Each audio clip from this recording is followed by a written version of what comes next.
Welcome to part 2 of our study called The Everlasting Covenant. We're looking at Genesis chapter 9, 1 through 17. Today we're focusing in on verses 1 through 7. And this is talking about the details of the covenant. After Noah and his family disembarked from the ark, God speaks to Noah and gives him a review of the creation ordinances. We see that in verses 1 and 2. God says in verse 1, "Be fruitful, multiply, and fill the earth." Of course, we recognize this phrase. We've seen this repeated several times in Genesis already. This is the creation mandate that God spoke when He created the animals and Adam and Eve. Here, God repeats this command to Noah and his family and all the animals that are coming off the ark. This is a new world that they're walking into. It's appropriate for God to remind everyone what He created them to do. In verse 2, you see another familiar concept. God tells Noah that all the animals are delivered into his hand. This is just another way of telling Noah that just as Adam and his ancestors were to rule and have dominion over the animal kingdom, he too would have that same charge. Nothing has changed in these two areas on this renewed earth. Then we come to verse 3. Here we're going to see provision and restriction of meat. God tells Noah that just like before, he and his family can eat the edible plants and fruit. However, in verse 3, we see that the earth on this side of the flood is going to be different. Things have changed now. Though we don't know all the ways that life on earth changed after the flood, here we need to see there's a different program going on. God tells Noah that just like the plants, every moving thing that lives is also given to Noah for food.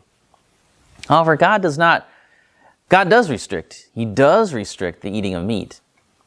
God says, "You shall not eat flesh with its life, that is, its blood." So He says every animal you can eat, but you don't eat it with blood. This is not the only time that God restricts people from eating blood. In the law of the Israelites, God said, "For the life of every creature is in its blood. The blood is its life. Therefore I have said to the people of Israel, you shall not eat the blood of any creature, for the life of every creature is its blood. Whoever eats it shall be cut off." That you can find in Leviticus 17:14.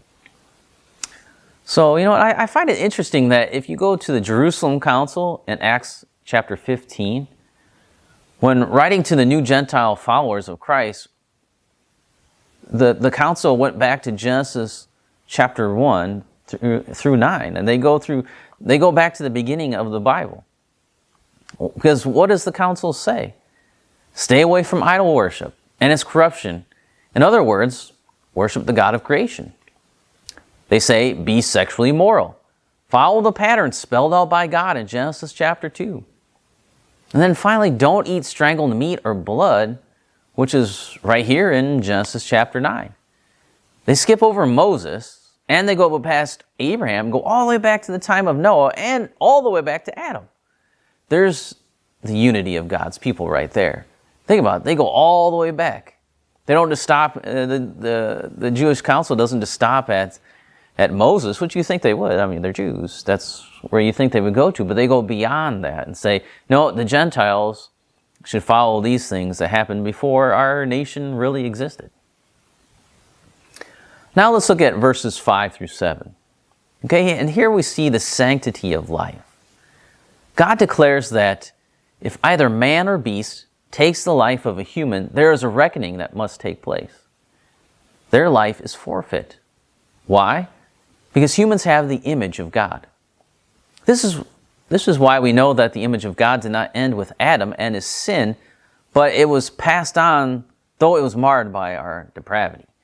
Human life is set apart from all other life by God. The high status of human life is seen in the high cost of punishment for taking life. What we see here is God graciously and mercifully establishing the new world for Noah and his family. What an encouragement to this lone family that God cares so much about them and their future. Just to know that they are promised a future must have been a blessing to them.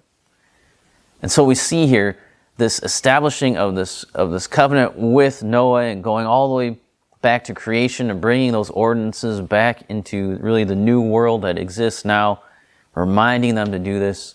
What an amazing thing that God has done here.